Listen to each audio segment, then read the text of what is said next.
I was reading through the comments and it seems like a lot of you were blown by these creations, which means they're working better than I expected. I was thinking of other redstone builds that I could work on and cogs came to mind. Big mechanical cogs. So obviously I can make something that has actual motion. So I have a cog that looks like it has teeth. That kind of works. But how on earth am I going to get that to fit in the middle? Okay, so we've got 2 cogs.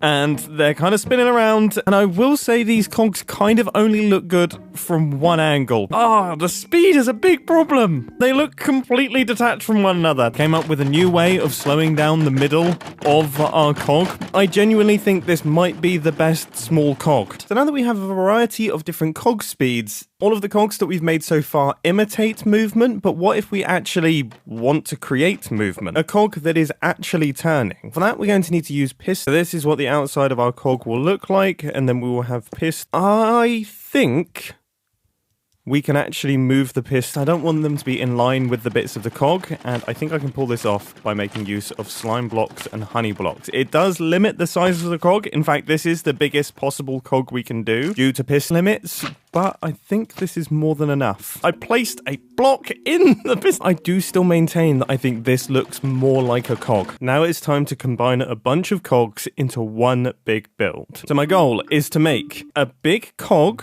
uses a gear ratio to speed up a smaller cog, and already my plan has changed a little bit. I've added these 2 small cogs just because I really like them. Now the next thing that I want to do is have a chain around this cog, another cog of the same size here.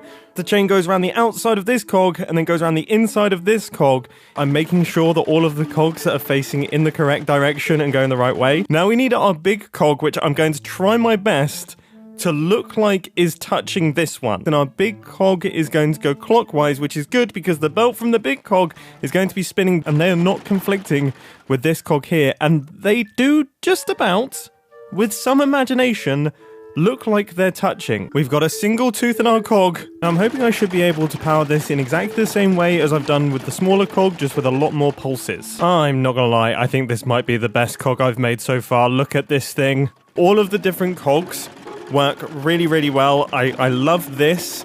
And then we've got the different pacing of the cogs, and we've got the fast cogs, and we've got the big cogs with the rotating centers. Like, that gives a feel for what direction the cogs are spinning in.